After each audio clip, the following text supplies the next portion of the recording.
Bismillahirrahmanirrahim. Assalamualaikum warahmatullahi wabarakatuh. Jumpa lagi dengan saya di Abil Maiwa Channel.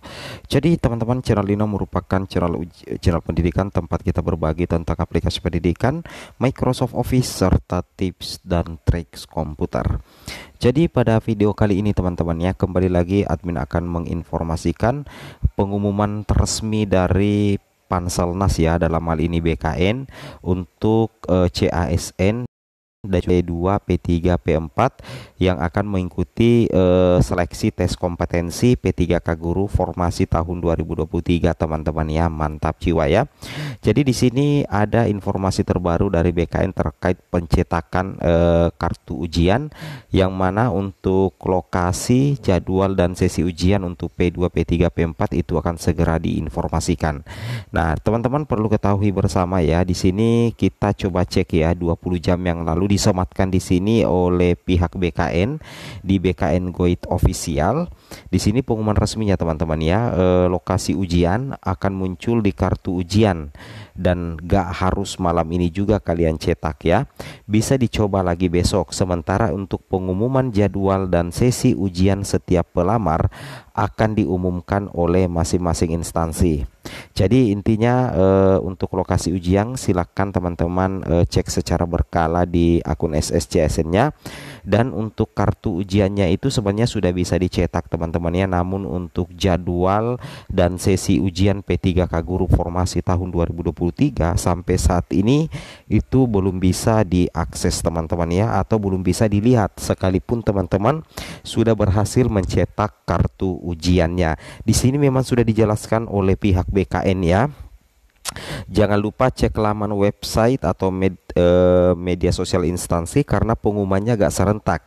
Jadi kalian harus proaktif pantau pengumuman instansi. Coba unjuk instansinya yang sudah kasih pengumuman jadwal sampai proses ujian. Nah, intinya teman-teman ya, intinya untuk lokasi ujian, kemudian jadwal tes kompetensi, sesi tes kompetensi untuk pelamar P2, P3, P4 itu tidak serentak teman-teman ya. Itu tidak serentak, artinya bisa jadi instansi A sudah mengumumkan lokasi dan jadwal ujiannya, tapi di instansi B belum. Nah, ini yang dititik beratkan oleh pihak BKN teman-teman ya, yang mana teman-teman harus melihat pengumuman jadwal dan sesi ujian itu nantinya akan diumumkan oleh masing-masing instansi. Nah, itu yang harus teman-teman pahami terkait informasi ini teman-teman ya.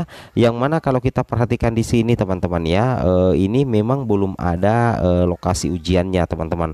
Ketika teman-teman sudah berhasil mencetak kartu ujian, itu untuk jadwal ujian kemudian lokasi itu belum nampak teman-teman ya. Itu yang harus teman-teman pahami, karena memang sudah ditekankan oleh pihak BKN bahwasanya nantinya untuk pengumuman jadwal dan sesi ujian setiap pelamar akan diumumkan oleh masing-masing instansi. Saya ulangi ya, pengumuman jadwal dan sesi ujian setiap pelamar akan diumumkan oleh masing-masing instansi. Itu pengumuman resmi dari pihak BK. Kemudian kalau kita lihat di mana teman-teman ya, di apa namanya, BKN ya. Kalau kita cek di website atau akun Twitter dari pihak BKN, di sini jelas sekali dijelaskan teman-teman ya. 3 jam yang lalu penyesuaian jadwal dengan titik lokasi yang tersedia sudah rampung dari BKN dan telah diserahkan ke masing-masing instansi. Kalian bisa mulai pantau kembali pengumuman instansi di laman web atau media sosial. Salah contohnya jadwal kejaksaan yang sudah Mimin repost di Instagram Story. Artinya apa? Terkait dengan jadwal teman-teman ya, dan titik lokasi ujian P3K termasuk P3K Kesehatan, P3K Teknis maupun P3K Guru itu sudah diserahkan kembali ke masing-masing instansi ya.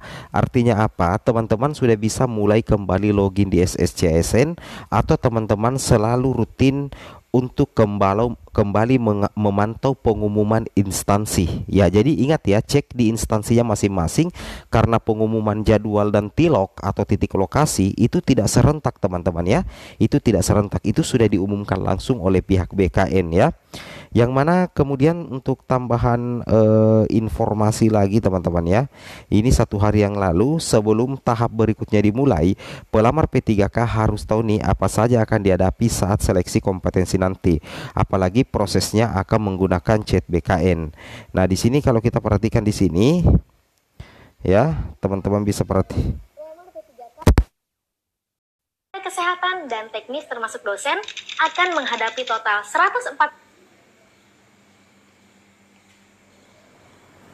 Jadi, pelamar P3K baik JF Guru, tenaga kesehatan, dan teknis termasuk dosen akan menghadapi total 145 soal yang terdiri dari seleksi kompetensi teknis, manajerial, dan sosial kultural dalam waktu 120 menit, termasuk 10 soal wawancara selama 10 menit.